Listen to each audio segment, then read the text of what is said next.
So, dito sa passage natin, ang unang-unang binanggit ay yung oras o yung panahon kung kailan nangyari to. Ang sinabi doon ay evening. Ang sinabi doon, when the evening had come. Alalahanin natin itong passage natin ay pagkatapos nung crucifixion ni Jesus. Si Jesus ay pinako, siya ay namatay na, at ito yung kasunod na pangyayari. At ang kwento, according to Mark, ay dumating na yung gabi. Ito ay nasa pagitan ng 3:00 ng hapon at sa 6:00 ng hapon. Dahil sa biblical times, meron silang 2 gabi. Meron silang 2 gabi sa kanilang measurement ng panahon. At napaka-importante na yung katawan ni Jesus ay mailibing bago mag 6:00 ng gabi. Alalahanin natin si Jesus ay namatay according sa scripture ng 3:00 ng hapon. At sinasabi dito na the day of preparation, pagkatapos nito ay day of Sabbath na. At yung Sabbath nila, bawal doon ang paglilibing. Bawal maglibing kapag araw ng pamamahinga. Either aagahan or ide-delay. Kaya ang ginawa dito ni Joseph of Arimathea ay gusto niyang agahan. Now, bakit importante yung mga oras na yon? Dahil sa time table at time perception ng mga Hudyo at sa Israel that time, ang 6:00 ay next day na. Ang bagong araw sa kanila ay nagsisimula ng 6:00 ng gabi. That's already tomorrow. Kaya yung 6:00 ng gabi ay Sabbath na sa kanila. Kaya ito ngayon ay day of preparation. Alalahanin natin ang Sabbath sa kanila ay Sabado. Si Jesus ay namatay ng Biyernes ng 3:00 at yung 6:00 nun, Sabbath na. Kaya nagmamadali si Joseph of Arimathea na mailibing agad si Jesus bago mag 6:00 ng gabi. Kaya yung ibang mga, hindi ko alam kung dahil dito, pero ibang mga Reformed churches, yung afternoon worship nila, tinatawag nilang evening service, evening worship, kahit na hapon pa lang naman, 3:00 pa lang naman. So perhaps dahil dun sa Jewish culture na gabi na after ng 3 p.m. Doon sa Israel. So dahil bawal maglibing sa araw ng Sabbath, ang katawan ni Jesus ay kailangang ilibing bago mag 6:00 ng Biyernes or else it will be delayed after na nung kanilang Sabbath. Kaya naman si Joseph Arimathea ay pumunta, naglakas ng loob na pumunta kay Pontius Pilate at hinihingi niya yung katawan ng Panginoong Jesus for a proper burial. At ang normal na practice sa mga Roman Empire, sa crucifixion during their time, ay iiwanan nila yung katawan doon sa krus. Hindi nila yung binababa agad. It takes 2 to 3 days na iniiwanan, hinahayaang mabulok, hinahayaang kainin ng mga hayop, and after that, itatapon na lang yon sa dumpster para kainin ng ibang mga hayop. Dahil ang crucifixion ay humiliation at hindi nagtatapos yung pamamahiya at pag-aalis ng dignidad sa kamatayan. Even after death, ay merong sense of humiliation doon. Pero, ito ay nirespeto ni Pontius Pilate, yung paghingi ni Joseph of Arimathea dahil sa paniniwala at kultura ng mga Hudyo. Si Pontius Pilate ay takot sa tao. Alalahanin natin yon. Kaya niya hinayaang mapako si Jesus dahil takot siya sa tao. At ngayon may lumapit sa kanya na isang respetadong miyembro ng komunidad ng mga Hudyo, kaya hinayaan niya na kunin ito ni Joseph of Arimathea. Etong si Joseph of Arimathea ay isang high-ranking figure sa kanila. Dinescribe yan sa text natin. Siya ay member of the council. Siya ay member ng Sanhedrin. Yung Sanhedrin na nagpapako kay Jesus, member siya doon. Alalahanin natin, may kasama pa siya si Nicodemus. So within the Sanhedrin, ang majority laban kay Jesus, pero merong mga disipulo si Jesus sa loob ng Sanhedrin na yon. At itong taong ito ay mayaman. ito ay wealthy. Yung Arimathea, yun ay lugar. Ang ibig sabihin ng Arimathea ay nasa isang mataas na lugar. It is a high place. Pero hindi alam ni Joseph of Arimathea na sa ginagawa niya, fino-fulfill niya yung prophecy ng Old Testament. Dahil sinabi sa Isaiah 53 verse 9, "And they made his grave with the wicked and with the rich man in his death, although he had done no violence and there was no deceit in his mouth." Isaiah 53 verse 9. Hindi alam ni Joseph of Arimathea, fino-fulfill niya na yung Old Testament. Si Jesus sa kanyang kamatayan ay kasama ang mga masasama at may kasamang mayaman. At hindi lang siya ang nag-iisang witness sa pagkamatay at sa pagkalibing ng Panginoong Jesus, binanggit rin sa final verse natin, sa verse 47, na meron pang dalawang witness, si Mary Magdalene at si Mary, the mother of Joseph. Very common name kasi yung Mary sa panahon nila, ang daming Mary. So ito, kailangang i-distinguish, hindi ito yung nanay ni Jesus, ito si Maria Magdalena at ito si another Mary na nanay nung Joseph. Now, ang pagkakalibing ng Panginoong Jesus ay final part ng kanyang humiliation. Ito ang pinakadulo ng kanyang pagpapakumbaba. We remember na sa pagbaba ni Jesus bilang Diyos na nagkatawang tao sa kanyang pagkapanganak, yun ay pagpapakababa na. Pero sa buong buhay niya, siya ay nagpapakababa hanggang sa kamatayan. At ang pinakahuling yugto, the last segment, the last part ng kanyang humiliation ay yung pananatili niya dito sa kamatayan. Sinabi yan ng Westminster Shorter Catechism number 26, kung saan being buried, being under ng power ng death for a time. Kaya itong text natin, it disrelays the truth na maging sa panahon ng burial ni Jesus, sa panahon ng kanyang last part ng kanyang humiliation, we can see courage and we can have confidence in this truth. Kaya implication ito nung text natin, 42 hanggang 47, na magkaroon tayo ng confidence sa pinaniniwalaan nating ebanghelyo. Nakita natin, punong-puno ng kumpiyansa yung meron dito. Patay si Jesus, iniwan siya ng iba, pero merong mga naglakas ng loob.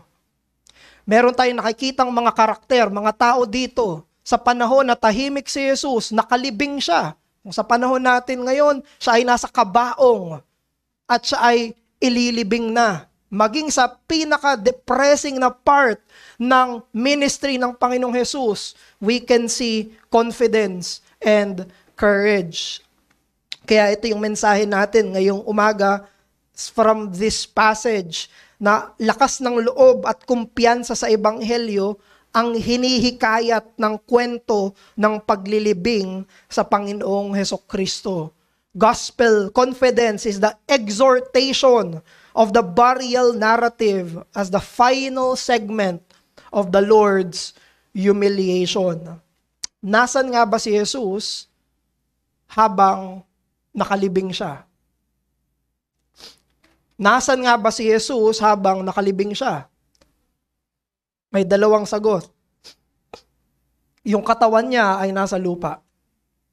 Yung katawan niya ay totoong hawak-hawak nila Jose ng Arimathea. Totoong nakita ng dalawang Maria. Totoong katawan ni Jesus. Yung Jesus na nakasama nila sa buong ministeryo niya, yung katawan na yon na walang buhay ay totoong inilibing doon sa kuweba. Pero ang kaluluwa ni Jesus ay nasa Ama. Yan ang sinabi ni Jesus sa kanyang final words sa crucifixion. Sinabi ni Jesus, "Into your hands I commend my spirit." Ibinibigay ko sa iyo ang aking kaluluwa. At yan din yung pangako ni Jesus doon sa magnanakaw na katabi niya. "Today, you will be with me in paradise." Ang katawan ni Jesus ay nakalibing, ang kaluluwa, pangtaong kaluluwa ni Jesus ay nasa luklukan ng Ama. Pero gusto ko i-remind, this is not exaltation yet. Humiliation pa rin ito. Wala pa dito yung pagtataas kay Jesus. Itataas pa si Jesus pag nagsama na ang kanyang pangtaong kaluluwa at pangtaong katawan na resurrected person. Bilang tao. Dahil sa kamatayan, pinaghiwalay. Yan ang ginagawa ng kamatayan. Magkahiwalay ang kaluluwa at katawan na hindi dapat pinaghiwalay. Yan yung nangyayari sa tao at their death. We are created body and soul.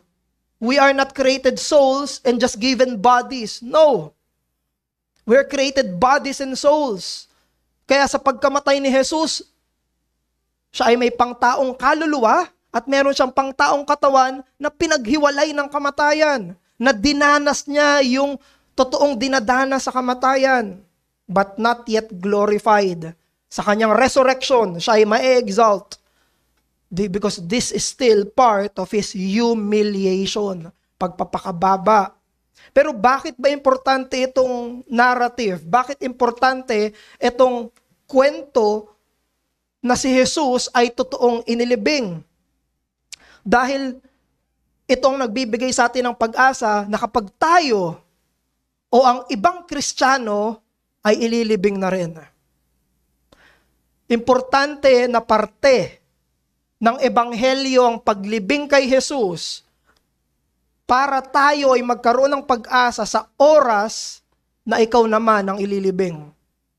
Sa oras na ako naman ang ililibing. Na kapag yung katawan natin ay nandun na sa kabaong, kapag ang katawan natin ay ilalagay na sa ataol, na kapag ang katawan natin ay ililibing na sa ilalim ng lupa, we have confidence that our soul will be with the Father. Nakatulad ni Jesus, ang kaluluwa natin ay aakyat sa Ama. We will be with Him in paradise. Kaya yung pagkalibing kay Jesus ay nagtuturo sa atin ng pag-asa sa sarili nating pagkakalibing. Sa sarili nating lamay. It is only the burial of Christ, it is the burial in all of its depressiveness that will give us hope. That will give us confidence. Ito yung ebanghelyong paglilibing na magbibigay pag-asa sa ating mga paglilibing. Si Joseph of Arimathea, katulad ng iba pang mayayaman sa panahon nila, ay kumbaga, may naka-reserve na siya na tumbe. May kuweba na inukaan. Kaya mapapansin nyo dun sa mga pictures ng tomb sa resurrection, kuweba, tapos inukaan yung loob, tapos merong elevated na bato rin, part yun ng kuweba. Tapos ang saraduhan nun ay isang malaking bato, isasarado. So, sa panahon nila, yung mga mayayaman lang, parang St. Peter's natin ngayon. Sa kanila, yung mayayaman lang yung meron na ganong klase ng mga engranding libingan. Actually, sinabi pa nga sa ibang passages, nasa garden. Yung tomb na iyon, reserve yun para sa kanya. Naka-reserve itong libingan na to para kay Joseph of Arimathea. It's for him.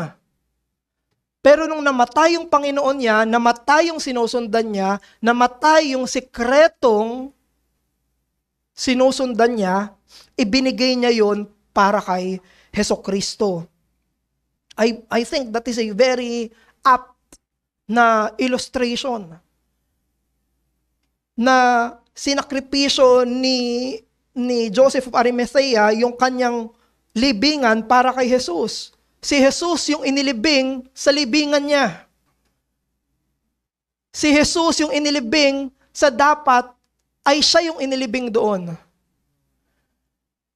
Jesus was buried so that when the time comes na tayo naman yung ililibing, hindi ito hopeless at hindi ito gospel-less na burial. Ang paglilibing natin ay hindi walang pag-asa. Na kapag ako at ikaw, Kristiyano, ay inilibing na, habang ang katawan natin ay nasa kabaong, ang kaluluwa natin ay nasa Diyos.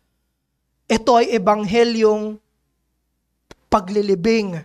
That even the coffin is sanctified. Even our graves are sanctified because of the Lord Jesus Christ. But we will limit ourselves sa narrative natin.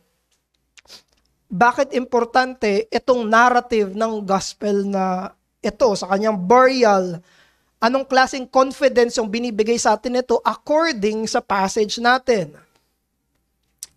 Number one, we have confidence because the Christian faith is provable. Ang Kristiyanong pananampalataya ay napapatunayan. At pangalawa, we have confidence because the Christian faith should be publicized. Ito ay dapat isa publiko. Ito yung dalawang nasa passage natin na magbibigay ng kumpiyansa sa atin. Ito yung kumpiyansa na napapatunayan ang pananampalataya at kumpiyansa na dapat isinasa publiko yung pananampalataya. We will spend time more on the first one than the second one here. Sa summary ng gospel sa 1 Corinthians 15 verse 4, kasama yung paglilibing ni Jesus sa gospel. Dito sa paglilibing ng Panginoong Jesus, kasama sa gospel yung kanyang life, death, burial, at resurrection. Very interesting, kasama palagi yung kanyang burial. Sinabi doon na marami yung witnesses sa resurrection. Pero dito, may mga witnesses din sa kanyang burial. Alam niyo ba na sa 4 gospel narratives, Matthew, Mark, Luke, John, lahat iyon ay may burial event. Lahat iyon ay merong kwento doon sa pagkakalibing kay Jesus. Matthew 27, Mark 15, Luke 23, at John chapter 19. At sa lahat ng iyon ay nag-name drop yung mga writers.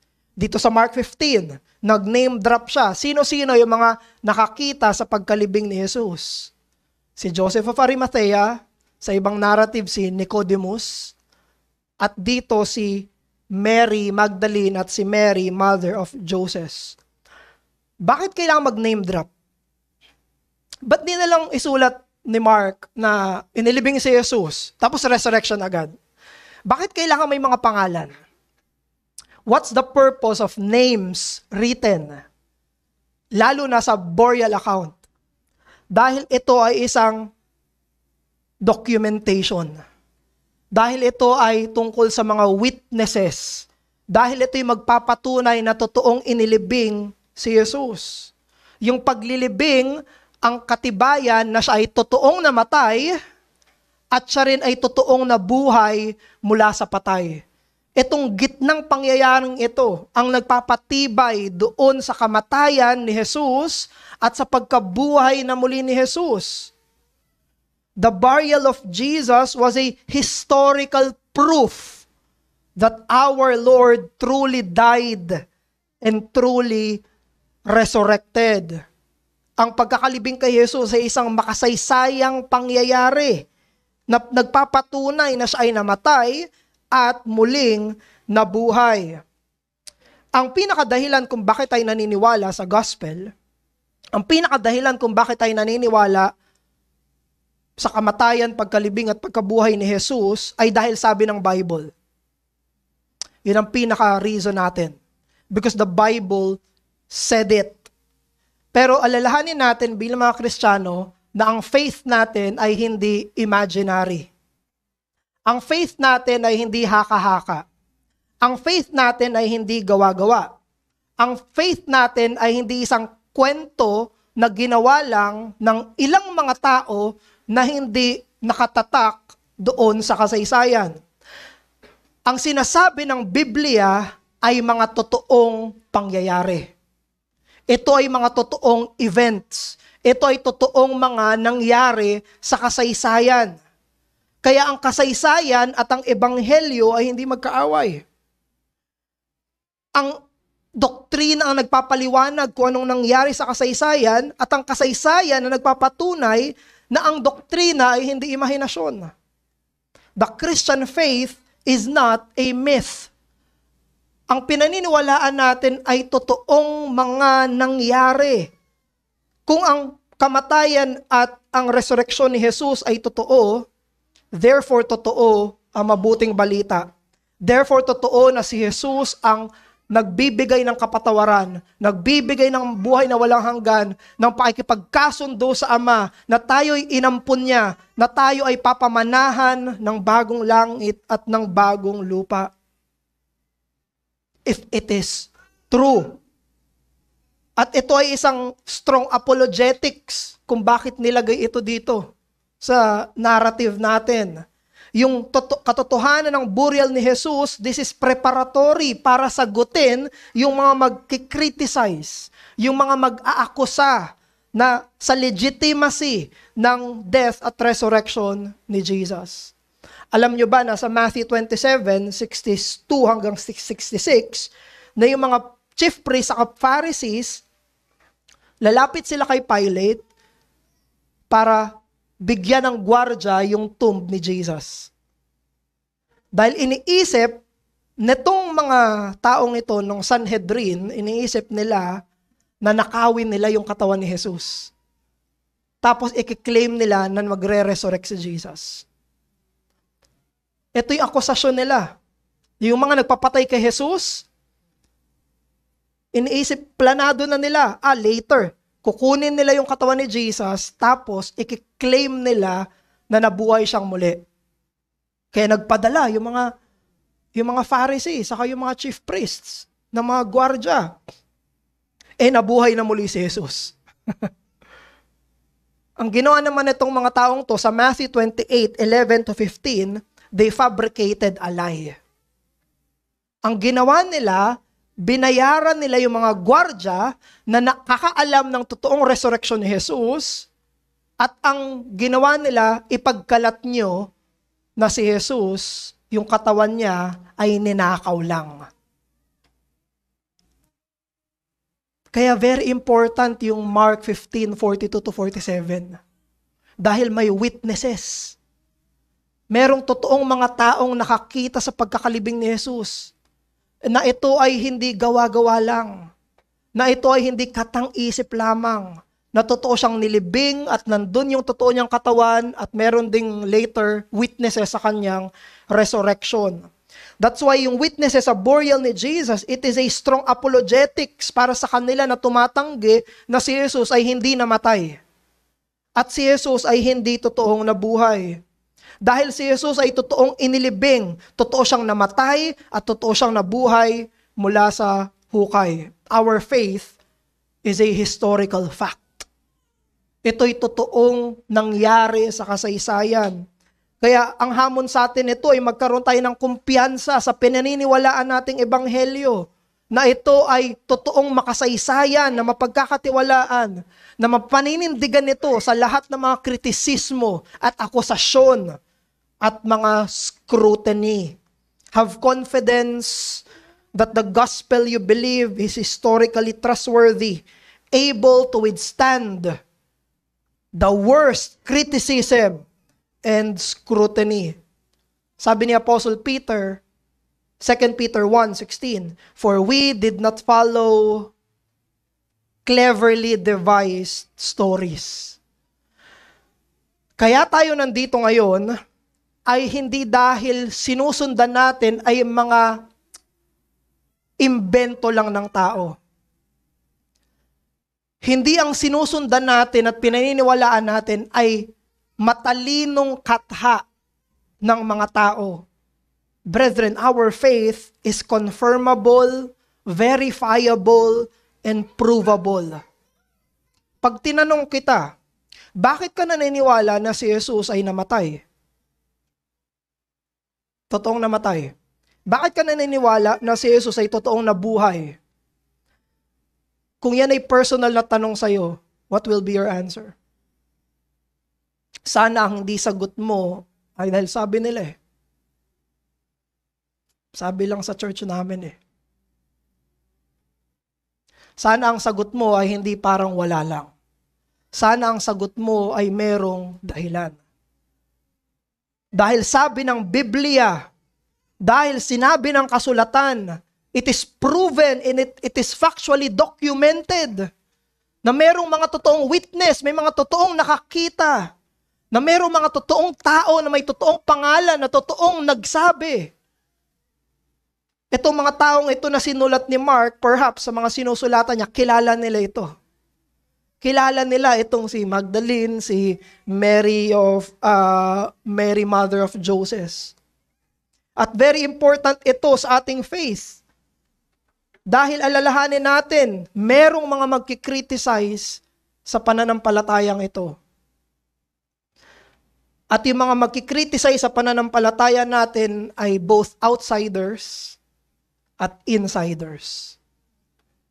Ang magkikriticize sa pananampalataya natin ay nasa labas at nasa loob. At pag sinabi nating nasa loob, yung sarili natin. Yung mga sarili natin. Sa mga panahon na ito ay inaatake ng mga nasa labas, totoo nga ba si Jesus? Totoo nga bang nabuhay siya? Totoo bang nilibing siya? There is such a person na Jesus? We have a reason. We have proof. Parte sa soberanong pagkilos ng Diyos na inilathala ito sa kasulatan. Na isinulat ito dito sa Marcos at sa panahon na tayo mismo yung hindi naniniwala. Talaga bang totoo itong faith ko? Talaga bang totoo yung pinaniniwalaan ko? Talaga bang buong buhay ko binigay ko dito sa pananampalatayang to? I have sacrificed many things. Marami akong sinakripisyo sa trabaho, mga oportunidad, even mga layaw. Ang dami ko sinakripisyo para sa pananampalatayang ito at darating yung oras na ikaw mismo ang magtatanong. And here, God is preparing us na merong nakahandang sagot. Merong nakahandang sagot. Totoo itong nangyari. Hindi ito gawa-gawa lang. Ito ay totoong makasaysayan na nangyari sa nakalipas. Kaya ito binigay ng Diyos ay dahil ayaw niya ng dahilan. Kaya binigay ito ng Diyos because He is removing all of the excuses. At isa ito sa intellectual excuse ng mga tao kung bakit hindi sila naniniwala sa Ebanghelyo. Hindi ko naman alam kung totoo yan o hindi eh. Here's the proof. Alalahanin natin ang problema kung bakit hindi naniniwala ang tao sa Ebanghelyo ay hindi dahil hindi sapat ang ebidensya. That's not a problem. Ang dahilan kung bakit hindi naniniwala ang tao sa Ebanghelyo kay Jesus sa mensahe ng krus ay hindi dahil kulang ang ebidensya. Kung hindi, this is not an intellectual problem. This is a heart problem. Kaya nung ibinigay ito ng Diyos, inaalis niya yung lahat ng mga pagdadahilan. Inaalis niya yung lahat ng excuse. Sasabihin mo, baka hindi totoo. Ito. Now deal with it. Kaya hindi ka nananampalataya ay dahil sa iyong kasalanan. Hindi dahil sa ebidensya. Kaya hindi ka naniniwala, hindi dahil hindi sapat. Kaya hindi ka naniniwala dahil sa iyong minamahal na kasalanan. Yan yung ginagawa ng Mark 15:42-47. Pangalan, pangalan, pangalan. Ayan o. Walang excuse. No excuse. Para hindi ka maniwala sa ginawa ni Jesus.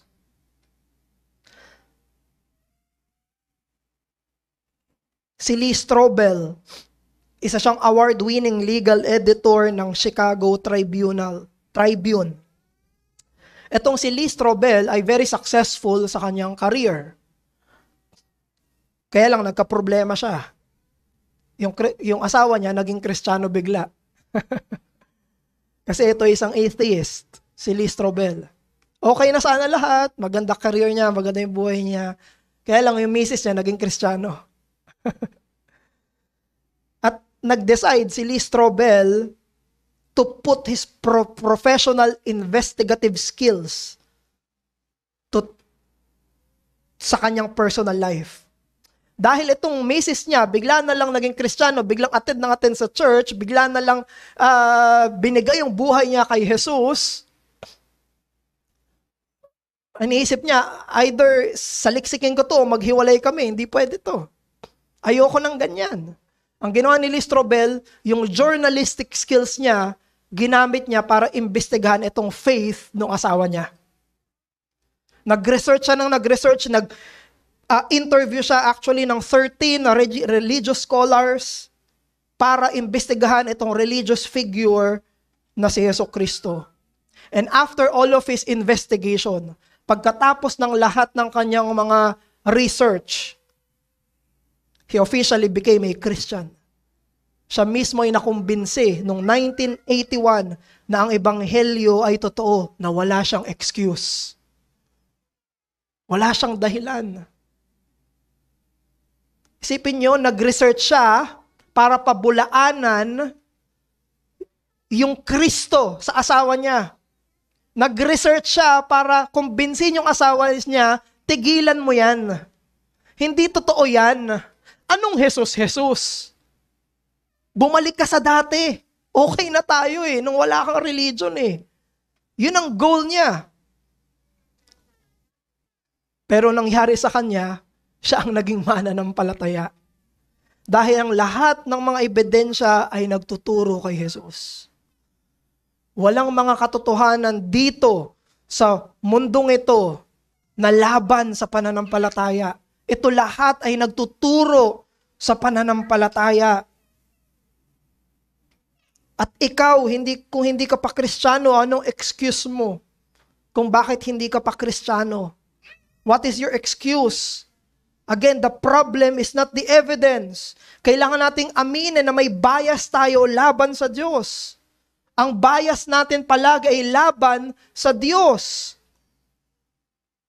Kailangan mong aminin ang pumipigil sa iyo sa paglapit mo sa Diyos ay hindi ebidensya, hindi intelektual na mga dahilan. Ang aminin mo ay dahil meron kang puso na ayaw sa Diyos, puso na laban sa Diyos, katulad nitong mga Pariseo at punong pari. They are face to face with the truth and the evidence, and they still rejected it. Yan ang aaminin natin. Yan ang inamin natin at patuloy nating aaminin na dapat natin itong pagsisihan na tayo may bias laban sa Diyos. Repent of that. Pagsisihan mo yan at magkaroon ka ng buhay na binago sa ilalim ng Diyos. At sa ating mga Kristiyano, sana ang realidad ng kamatayan at resurrection ni Jesus ang magbigay sa atin ng kumpiyansa na tayo ay nasa tamang daan. Kristiyano, nasa tamang daan ka. Nasa tamang daan ka. Ang nakalathala dito sa text natin na nagpapatunay, you are on the right path. This is true. Christian faith is the true path. Magkaroon ka ng renewed confidence that you must live in this faith. Pangalawa, yung Christian faith ay publicized. Ito ay dapat isa publiko. Si Joseph of Arimathea ay in-identify bilang isang disciple. Verse 43, who was also himself looking for the kingdom of God. Pero alam nyo ba na siya ay sikretong disipulo? Sinabi yan sa John 19:38-42. He was secretly following Jesus. Isipin mo ba naman yung mga kasamahan mo, laban kay Jesus lahat. Member siya ng Sanhedrin. Lahat ng mga kasama niya, close sa kanya, katrabaho niya, laban kay Jesus. Siya ay isang secret disciple. But dito sa verse 43, ang ginamit na word ni Mark is that he took courage. Nagpakatapang siya. Nagpakatapang siya. At hiningi niya kay Poncio Pilato yung katawan ni Jesus. Sabi ng Cambridge Commentary, hindi daw magaan yung paghingi ni Joseph sa katawan ni Jesus kay Pilate. Hindi daw ito basta-basta. Bakit? Kasi kapag humawak siya ng patay, he will be unclean. Kukunin niya yung katawan, unclean. Bukas, Sabbath na. Kapag ikaw ay humawak ng katawan ng patay, ikaw ay ituturing na hindi malinis at hindi ka makapag-participate sa lahat ng religious activities nila. Yung buong Passover week, lahat ng yon ay wala. Hindi siya makakapag-participate doon. With all of these holy observances, and rejoicings. Isipin mo yun, wala siya. Hindi siya pwede mag-participate. Labas siya sa lahat ng kanilang religious observances dahil sa ginawa niya. Kasama pa doon, yung lalabanan siya ng mga Sanhedrin. Lalabanan siya ng mga Hudyo. Ano na lang iisipin ni Poncio Pilato? But this disciple took courage. Nagpakatapang siya. So discipleship under the Lord Jesus is a public calling that cannot remain a secret. Ang pagiging alagad ni Jesus ay isang publikong panawagan na hindi pwedeng manatiling nakatago. Pwede bang mangyari na sikretong Kristiyano? Is there such a thing? Sikretong Kristiyano. Contradiction yon. Pero may ganong nangyayari. Pero hindi yun pwedeng magtagal. Hindi pwedeng magtagal na sikretong Kristiyano. Romans 10:9. But if you confess with your mouth, public yun. If you confess with your mouth that Jesus is Lord and believe in your heart that God raised Him from the dead, you will be saved. May dalawa. May puso, saka may bibig. Merong inward, saka merong outward. Hindi pwedeng puro inward lang. Hindi rin pwedeng puro outward lang. Ang mga nagsasabing Kristiyano sa publiko, pero hindi Kristiyano sa pribado, ay may kasalanan ng pagiging impokrito. Pero, ang mga Kristiyano sa pribado lang, at hindi Kristiyano sa publiko ay may kasalanan ng takot sa tao. Yan yung sinabi sa John. Because of his fear of the Jews. Takot sa tao. Kaya hindi ma-voice out, hindi maging public yung kanyang pananampalataya. Ang Christian faith ay merong personal at communal, pero walang secret. Hindi pwede ang secret faith. Hindi pwede ang sikretong pananampalataya. Ito yung misteryosong gawa ng Diyos sa puso ni Joseph of Arimathea, kung saan nakita natin na inilibing na mismo yung Panginoong Jesus, pero sa kanyang pagkakalibing, doon pa mismo lumabas si Joseph of Arimathea. Hindi ko alam kung Thursday yata yun, yung Friday. May sineselebrate na coming out day. Sa LGBTQ, ginagamit nila yung October 11 yata. Parang sineselebrate nila, magpakatapang ka, lumabas ka, na ipagmalaki mo na LGBTQ ka, yun ay kasalanan. Pero ito, ibang klaseng coming out. Ito'y pagsunod sa Diyos. Nilantad niya yung sarili niya na siya ay Kristiyano. Nilantad niya yung sarili niya na siya ay tagasunod ng Panginoong Jesucristo. Nilantad niya yung dati niyang pinakatinatago na pananampalataya. Ang ibig sabihin ng pagkakalibing ay maging patay. At ang pagiging isang disipulo ay tungkol sa pagkamatay sa sarili. Sa pagkalibing ni Jesus, doon tunay na namatay si Joseph of Arimathea sa kanyang sarili. Nung nakita niyang namatay yung Panginoon niya, doon niya natutunan at doon kumilos yung biyaya na ako rin dapat ay mamatay sa sarili ko. At si Joseph of Arimathea, in a spiritual sense, was buried with his Lord. Dumating yung panahon na wala na siyang pakialam kung anong iisipin ng Sanhedrin.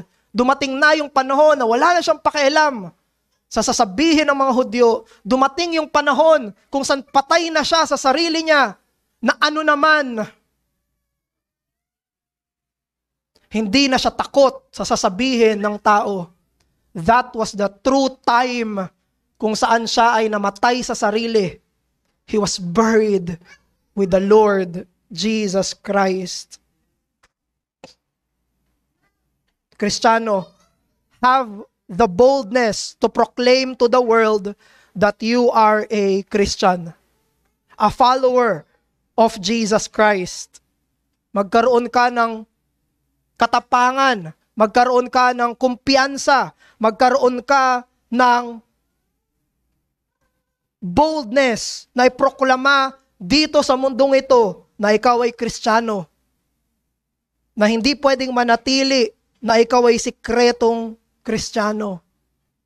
Are you only a Christian when we gather here? Nakatago pa eh, dito. Public ito, pero nakatago pa tayo dito. Ang faith mo ba at ang public persona mo ay magkatulad o magkaiba? Yung pananampalataya mo ba kay Jesus at kung paano mo i-presenta yung sarili mo, is it the same? O baka itong faith mo, tinatago mo, I want to be known by other things rather than a Christian. Is that you? Ikaw ba yan? Na gusto mo makilala ka sa ganito, ganito, ganito, ganito. Gusto mo makilala ka sa ibang bagay. Do you fear man? Bakit ka natatakot na isikreto yung pananampalataya mo? Yan ang kailangan nating pagsisihan. Ang kailangan nating pagsisihan ay ang takot sa tao. Kapag ito'y mas malaki kaysa sa ating takot sa Diyos. Sila na pinaka-vocal sa Panginoong Jesus ay sila na totoong namatay sa kanilang mga sarili, na hindi natatakot sa opinyon ng tao at pinapatay na ang mundo sa kanilang sariling puso. Bilang pagtatapos, wala pa yung resurrection. The resurrection later will be preached by Pastor Erdy. Yun ang glory at exaltation. But even sa depressing moment ng kanyang burial, meron pa rin panawagan ng confidence. May panawagan pa rin ng exhortation. Jesus was dead, but the gospel faith is more than alive. Si Jesus ay namatay, pero ebanghelyong pananampalataya ay buhay na buhay. Manalangin tayo. Aming Ama, maraming salamat po sa pagkakalibing ng Panginoong Jesus. Puspusin mo kami ng kumpiyansa at kumpiyansa at kumpiyansa at kumpiyansa na maging sa panahon na ito, O Diyos, bigyan mo kami ng katatagan na ang pananampalataya ay tunay at dapat ipangalandakan. Sa pangalan ni Jesus, inilibing pero hindi na natiling patay. Amen.